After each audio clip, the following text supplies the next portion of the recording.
पटना के शास्त्री नगर की गलियों में एक सपना मर गया, या यूं कहें कि उसे बेरहमी से मार दिया गया। जहानाबाद की वो 18 साल की लड़की जो अपनी आंखों में डॉक्टर बनने का ख्वाब लेकर पटना आई थी और चित्रगुप्त नगर के संभोगस हॉस्टल में रहकर नीट की तैयारी कर रही थी, वो एक फाइल बनकर रह गई है।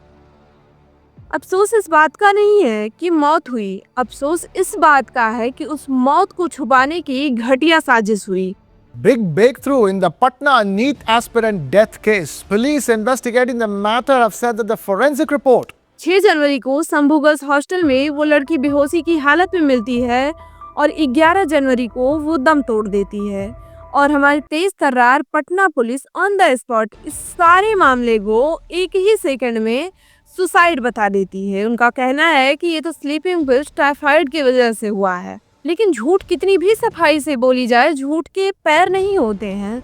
और यही हुआ इस झूठी कहानी के साथ, क्योंकि जब फॉरेंसिक साइंस लेबोरेटरी ने अपनी रिपोर्ट सौंपी तो उस रिपोर्ट में साफ साफ मेंशन किया गया कि लड़की की नेक पे, उसके शोल्डर्स पे और रिस्ट पर चोट के निशान है जो उसके स्ट्रगल को दिखाते हैं। उसके कपड़ों पर सीमेंट ट्रेसेस मिले हैं जो कि सेक्सुअल असल्ट और मर्डर के सबूत हैं। police investigating the matter have said that the forensic report on the student's clothes has detected traces of semen, a finding that suggests sexual assault. अब ये 25 जनवरी की एफएसएल रिपोर्ट में जो चीजें मेंशन हैं उसमें आप जरा ये बताएं कि कौन सी स्लीपिंग पिल्स बॉडी पर स्ट्रगल के निशान छोड़ती है और कौन सा टाइफाइड सीमेंट ट्रेसेस छोड़ता है। जब बात बड़े लोगों तक पहुंचती है तो सिस्टम का कांपना तो बनता है, और सेम यही हो रहा है बिहार में, क्योंकि बिहार के सीएम नीतीश कुमार के बेटे निशांत कुमार का नाम जोरों शोरों से उछाला जा रहा है। मुझे नहीं पता कि दोषी कौन है,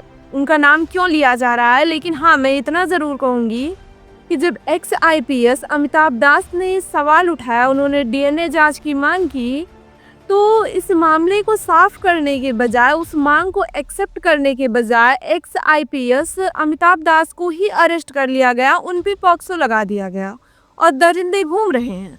मेरा एक सवाल है कि क्या किसी का बेटा होना कानून से ऊपर होने का लाइसेंस है? इतना सब कुछ होने के बाद अब जाकर एसआईटी ने 11 लोगों का डीएनए सैंपल लिया है, लेकिन क्या हम उन पर विश्वास कर सकते हैं? क्योंकि शंभू गर्ल्स हॉस्टल के मालिक मनीष कुमार रंजन को अब जाकर अरेस्ट किया गया जब पब्लिक का गुस्सा आसमान छूने लगा। शंभू गर्ल्स हॉस्टल आज एक कब्रिस्तान बन गया है उन सपनों के लिए जिन्हें लेकर वो लड़की आई थी। 31 जनवरी को बिहार सरकार ने सीबीआई जांच की सिफारिश की, लेकिन क्या ये देरी इसलिए थी ताकि तब तक सारे सबूत मिटाए जा सके?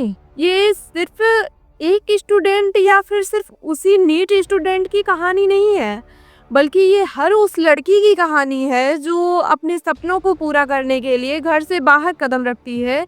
ये हर उस माँ बाप का डर है जो अपनी बेटियों को खुद से दूर भेजते हैं उनके सपनों को पूरा करने के लिए, या फिर ये उन माँ बाप का भी डर है जो इन सारी घटनाओं की वजह से अपनी बच्चियों के सपने नहीं पूरा कर पाते, वो उन्हें घर से बाहर नहीं भेज पाते और उन बच्चियों के सपने घर में ही दम तोड़ देते हैं। आज जब उस बच्ची की माँ इंसाफ के लिए चीख रही है, तब अगर आप शांति से बैठे रहे तो कल उस बच्ची की जगह कोई और बच्ची होगी, आपकी बेटी हो सकती है, और उस रईसजादे की जगह कोई और रईसजादा हो सकता है। इसलिए ज़रूरत है आपकी आवाज़ की, क्योंकि अगर सिस्टम अंधा हो गया है तो ज़रूरी है कि आप अपनी आवाज़ को इतना लाउड करें कि उनके कानों तक पहुँचे, क्योंकि इंसाफ में देरी इंसाफ से इनकार होता है।